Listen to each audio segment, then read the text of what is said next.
안녕하세요.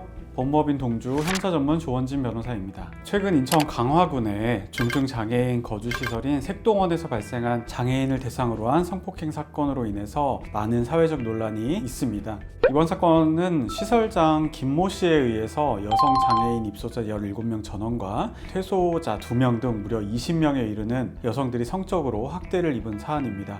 사건이 알려지자 인천판 도가니 사건이라는 비판까지 나오면서 장애인들이 보호받아야 할 공간에서 오히려 가장 잔혹한 범죄 피해자가 되고 있다는 사실에 많은 분들이 분노와 깊은 안타까움을 느끼고 있습니다.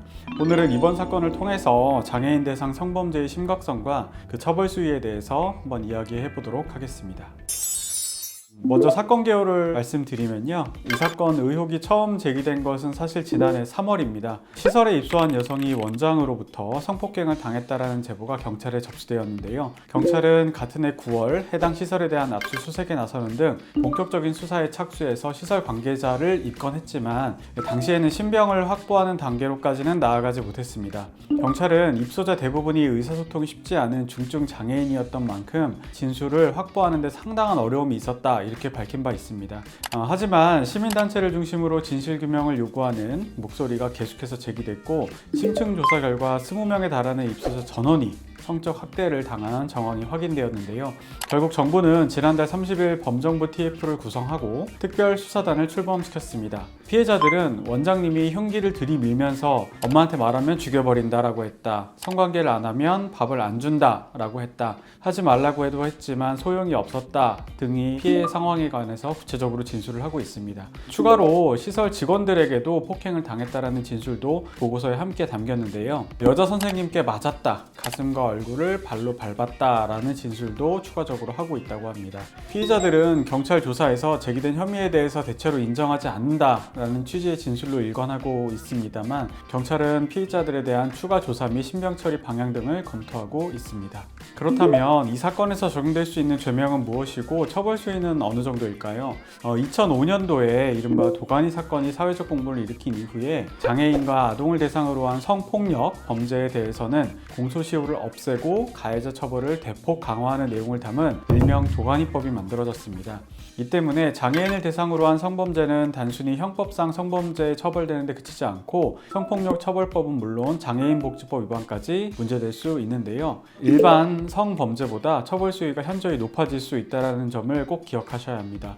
성폭력 처벌법에 따르면 신체적 또는 정신적 장애가 있는 사람에 대하여 강간의 죄를 범한 사람은 무기징역 또는 7년 이상의 징역에 처해집니다. 만약 강간으로 나아가지 않고 유사강간에 그쳤다고 하더라도 5년 이상의 유기징역에 처해지게 됩니다. 형법상으로는 강간이 3년 이상의 유기징역, 유사강간이 2년 이상의 유기징역으로 규정되어 있다는 점을 고려하면 사회적 약자인 장애인의 존엄을 침해한 범죄를 우리 법이 얼마나 엄중하게 바라보고 있는지를 알 수 있습니다. 또한 장애인 대상 강제추행의 경우에도 3년 이상의 유기징역 또는 3천만 원 이상 5천만 원 이하의 벌금으로 규정되어 있습니다.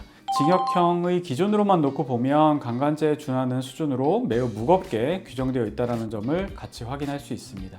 하지만 이번 사건은 장애인을 보호해야 할 의무가 있는 시설에서 그들을 보호하고 감독할 의무가 있는 사람에 의해서 범행이 이루어졌다는 점에서 그 성격이 매우 중대하고 좋지 않다라고 볼 수 있습니다. 실제로 장애인 대상 성범죄는 생각보다 이러한 보호시설 내부에서 발생하는 경우가 매우 많습니다. 사회를 충격에 빠뜨렸던 도가니 사건 역시 청각장애인 교육시설이라는 보호공간 안에서 벌어진 범죄였습니다. 그렇다면 왜 장애인을 보호해야 할 시설에서 이 같은 범죄가 반복되는 걸까요? 첫째로는 장애인 보호시설은 구조적으로 매우 폐쇄적인 부분이 있습니다. 외부와의 접촉이 제한되어 있는데요. 이는 보호를 위한 장치이기도 하지만 동시에 범죄가 드러나기 어려운 환경을 만들기도 합니다. 둘째로는 시설 내부 인력이 시설장의 지인이거나 가족 중심으로 구성된 경우가 많아 범행이 발생하더라도 이를 문제 삼기보다는 서로 침묵하거나 은폐할 가능성이 높습니다. 셋째, 가해자는 피해자의 일상생활 전반을 관리하고 통제하는 위치에 있기 때문에 피해자가 저항하거나 외부의 도움을 요청하기가 극히 어렵습니다. 이로 인해 범행이 단발성으로 끝나는 것이 아니라 장기간 반복적으로 발생하는 구조가 만들어지기 쉽습니다. 법적으로 보자면 이러한 시설 종사자에 의한 성범죄는 피해자의 신뢰와 보호관계를 악용한 범행, 즉 지위와 권한을 악용한 범죄로 평가됩니다.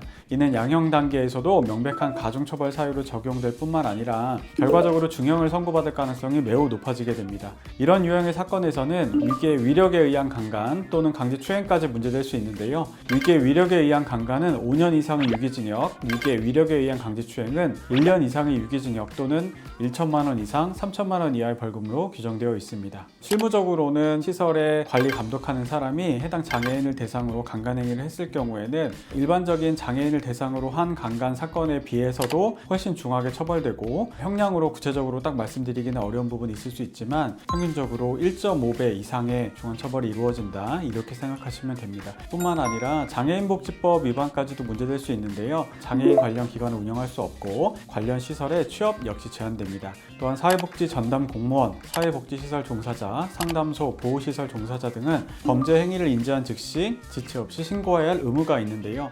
시설 내부에서 범행을 인지하고도 묵인하거나 지속적으로 피해가 발생할 수 있도록 했다 그러면 경우에 따라서는 공범으로 처벌될 가능성도 완전히 배제할 수 없고 과태료 처분받는 경우들도 많이 있을 뿐만 아니라 대부분 이런 시설에 종사하시는 분들이 공무원이거나 아니면 기관에 계시는 분들이기 때문에 별도의 인사상 징계 처분을 받게 된다는 점을 꼭 유념하셔야겠습니다.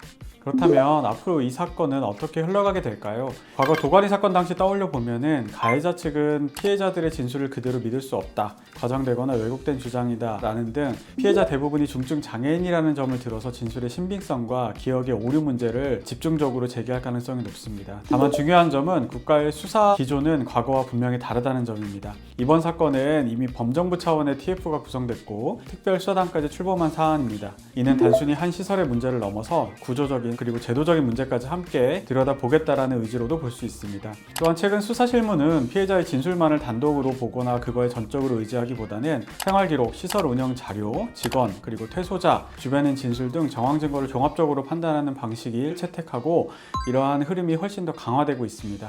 또 하나 주목해야 할 점은 단순히 가해자에 대한 형사 책임을 넘어서 관리 감독 의무가 있었던 기관, 신고를 받고도 적절한 조치를 하지 않았던 공공기관 등으로 책임이 확대될 가능성도 있습니다.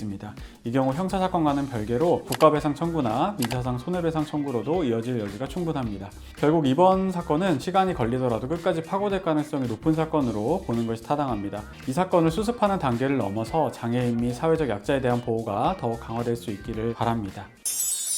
오늘은 택동원 장애인 대상 성범죄 사건에 대해 이야기해보았습니다. 이와 같은 사건이 다시는 반복되지 않기 위해서는 가해자에 대한 엄정한 처벌은 물론 피해자 보호와 제도 개선까지 함께 이루어져야 할 것입니다. 저희는 앞으로도 쉽게 지나쳐서는 안 될 사건들, 그리고 법적으로 반드시 알아야 할 쟁점들을 계속해서 짚어드리도록 하겠습니다. 그럼 저희는 다음에도 더욱 유익한 영상으로 찾아뵙겠습니다. 감사합니다.